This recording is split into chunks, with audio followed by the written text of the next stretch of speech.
Selamat pagi, salam sejahtera bagi kita semua. Perkenalkan, saya Francisca Yohana Auria Cika Pratiska, NIM 231434007, mahasiswi pendidikan biologi Universitas Sanata Dharma. Saya akan mempresentasikan hasil studi literatur dan wawancara dengan judul Penurunan Pendidikan Karakter pada Peserta Didik.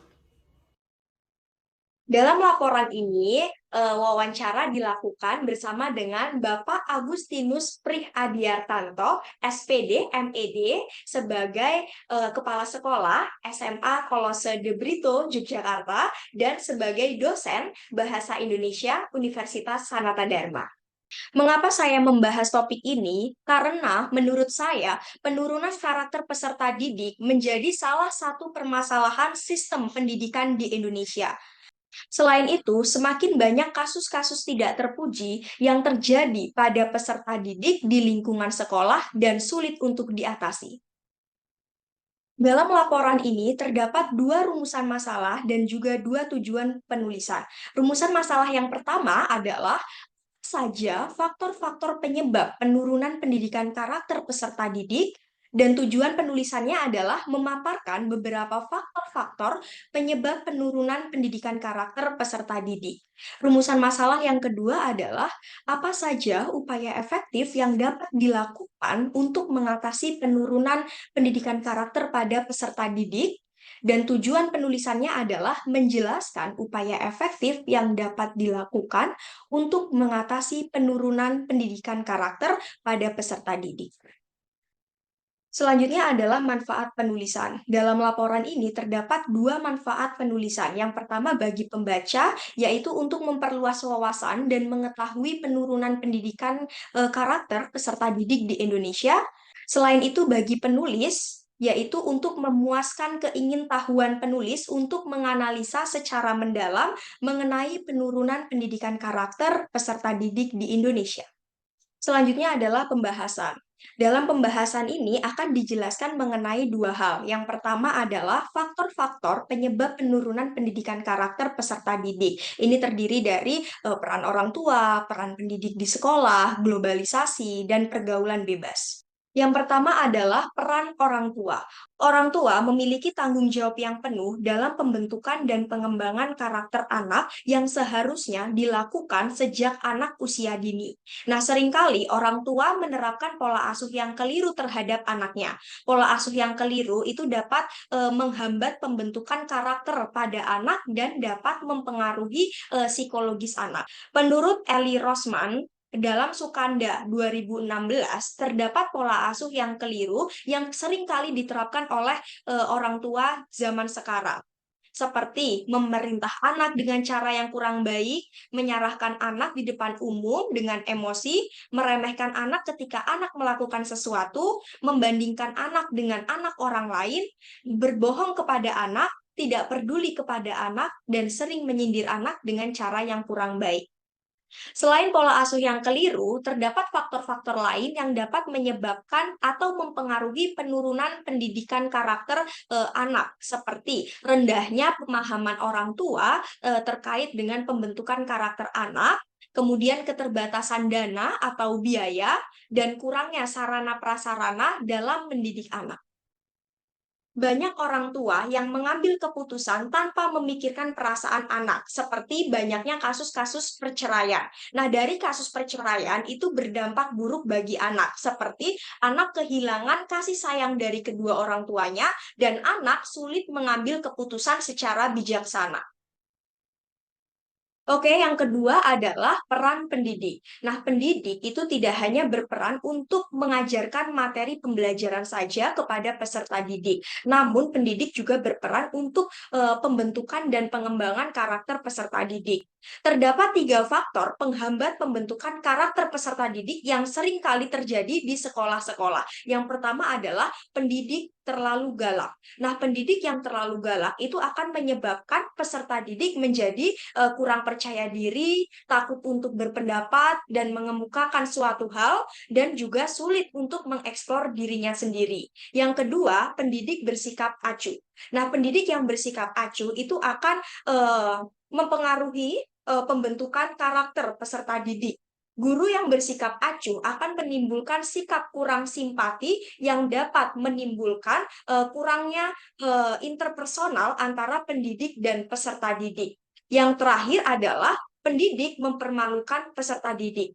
Seringkali ditemukan di sekolah-sekolah guru sedang memarahi peserta didik di depan umum. Hal itu sebaiknya tidak dilakukan oleh pendidik karena hal itu dapat menyebabkan peserta didik menjadi malu bahkan trauma. Selain itu, peserta didik juga akan memiliki rasa dendam terhadap guru yang memarahinya dan tidak bersemangat untuk belajar. Banyak pendidik mengajar karena menyelesaikan tuntutan kurikulum sehingga pendidik terkadang lupa untuk memasukkan pendidikan karakter bagi peserta didik. Banyaknya capaian pembelajaran dalam sistem pendidikan di Indonesia menyebabkan guru tidak memiliki waktu untuk mengajarkan pendidikan karakter.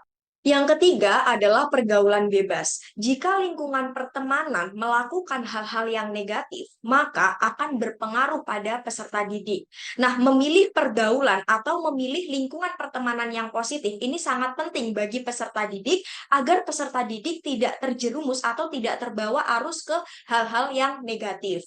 Nah, menurut narasumber, lingkungan pertemanan ini justru sangat berpengaruh pada pengembangan karakter peserta didik. Nah, peserta didik ini ketika di lingkungan yang negatif, maka ia akan meniru teman-temannya untuk melakukan hal-hal yang negatif, seperti merokok, kemudian minum minuman keras, atau narkoba, bahkan seks bebas.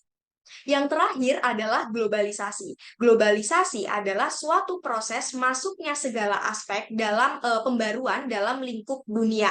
Nah, globalisasi ini dapat berdampak positif, namun globalisasi juga dapat berdampak negatif. Globalisasi dapat mempengaruhi perkembangan karakter pada peserta didik dan kualitas pendidikan di Indonesia.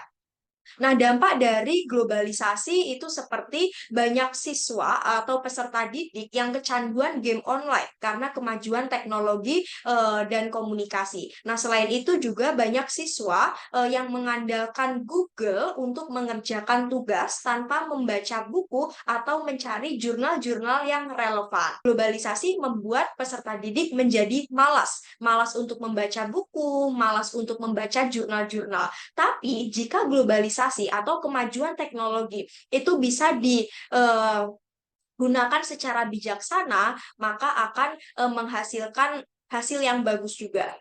Di Indonesia, kasus bullying ini masih sangat meningkat, masih sering terjadi di sekolah-sekolah, bahkan pada anak sekolah dasar. Nah, umumnya kasus bullying ini terjadi pada pelaku yang tidak memiliki attitude dan kurang mendapatkan perhatian. Maka dia mencari perhatian dari bullying antar siswa.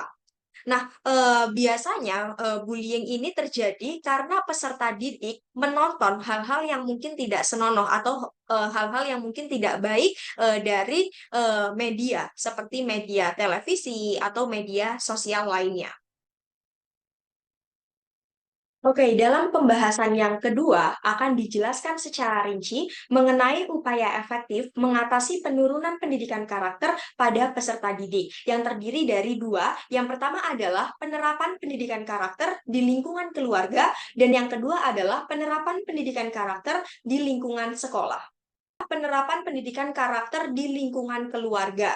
Jadi orang tua merupakan pendidik utama dan pertama bagi anak dalam lingkungan keluarganya. Jika orang tua selalu mengajarkan hal-hal yang baik, hal-hal yang positif kepada anak sejak anak usia dini, maka hal-hal tersebut akan membekas kepada anak sampai anak beranjak dewasa.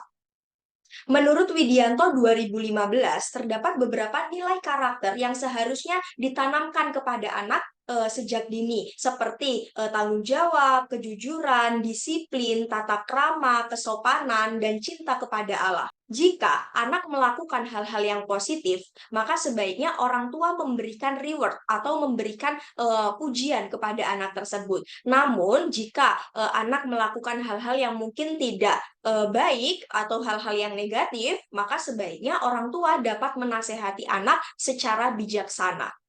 Menurut narasumber, tidak semua orang tua bisa bijaksana dalam menggunakan teknologi.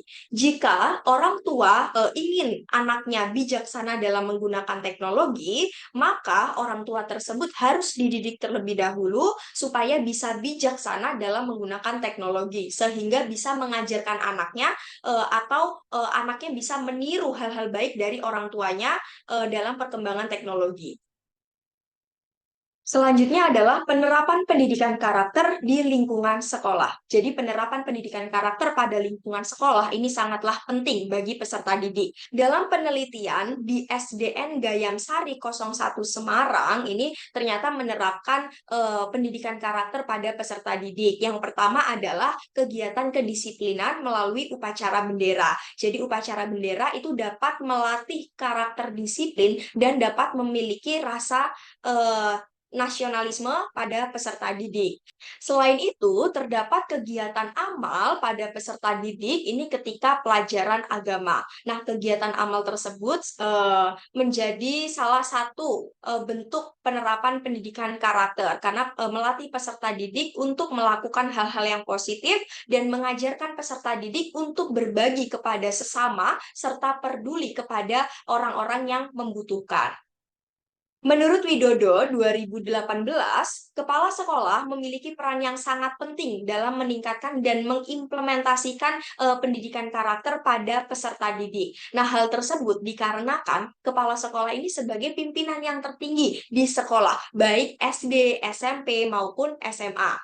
Nah, kepala sekolah ini yang membentuk atau yang menyusun serta menyetujui adanya peraturan-peraturan yang akan diterapkan di lingkungan sekolah.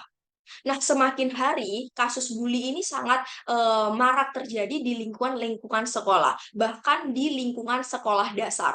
Nah, menurut narasumber, terdapat beberapa upaya yang seharusnya bisa dilakukan pada pihak sekolah untuk mengatasi banyaknya kasus bully. Nah, yang pertama, peserta didik itu harus diberikan pemahaman mengenai apa itu bully. Kemudian yang kedua, peserta didik harus dijelaskan tindakan-tindakan apa sih yang bisa termasuk dalam bully. Kemudian yang ketiga, sekolah harus memiliki regulasi atau sekolah harus memiliki tata tertib mengenai bully. Nah, SMA Kolose de Brito, Yogyakarta, ini menerapkan pendidikan karakter dan memiliki visi misi yang dirumuskan untuk menjadi profil siswa. Selain itu, SMA De Brito memiliki sistem pendidikan karakter yang disebut dengan formasi. Formasi ini berarti pembentukan. Dalam laporan ini terdapat dua kesimpulan. Yang pertama, faktor-faktor penyebab penurunan pendidikan karakter peserta didik, yaitu kurangnya peran orang tua, kemudian kurangnya peran pendidik, kemudian pergaulan bebas, dan globalisasi. Dan yang kedua adalah upaya efektif untuk mengatasi penurunan pendidikan karakter ini dapat dilakukan penerapan pendidikan karakter di lingkungan keluarga dan di lingkungan sekolah. Selanjutnya, dalam laporan ini terdapat dua saran. Yang pertama, bagi pembaca, khususnya orang tua, diharapkan dapat melakukan atau menerapkan hal-hal yang positif untuk pengembangan pendidikan karakter anak. Yang kedua, bagi peneliti selanjutnya, diharapkan dapat meneliti lebih lanjut mengenai faktor-faktor penyebab penurunan pendidikan karakter dan upaya efektif yang dapat dilakukan untuk mengatasi penurunan pendidikan karakter peserta didik. Sekian presentasi dari saya mengucapkan terima kasih.